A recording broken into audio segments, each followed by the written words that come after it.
Заманның озық ойлы ақыны, қазақ әдебиетінің классигі Ілияс Жансүгіров 1894 жылы 1 мамырда қазіргі Алматы облысы Ақсу болысы Қапал уезінде дүниеге келген. Ол жастайынан арабша хат танып, қазақ фольклоры мен абай поэзиясын жаттап өседі. Жетісуға танымал Зайырлы Мамания мектебінде тамаша білім алған.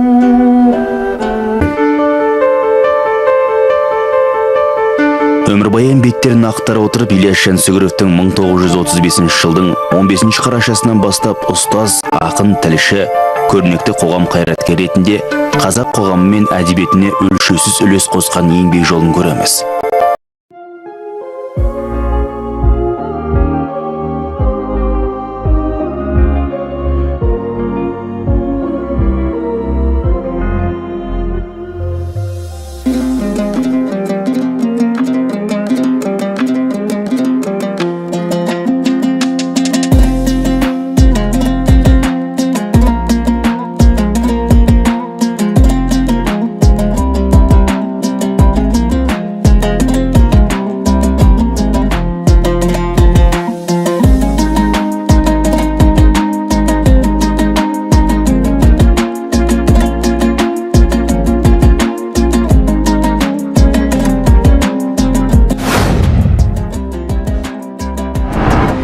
Идеялық көркемдік позициясы, моральдық, психологиялық, композициялық ерекшелігі бар.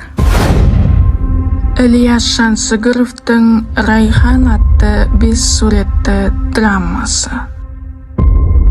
Төңкерістен кейінгі кездегі қала өмірінен алынған қою сюжетті пьеса. Имаш пен Күлайдың шаңырағы. Бай әкесі конфискаға ұшыраған Райхан қала өміріне үйренісе алмай талай ағат істерге ұрынады.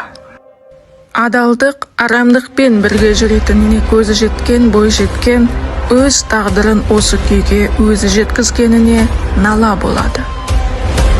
Драматург адамдар арасындағы жаңа қоғамдық қарым-қатынастар негізінде пайда болған психологиялық құбылыстарды ашады. Кейіпкерлердің рухани дүниесінің жұтаңдығы, сезім кедейлігі, моральдық тұрақсыздық, әйел теңсіздігі мәселелерін көтереді. Ілияс Жансүгіровтің пьесалары жинағынан оқи аласыздар.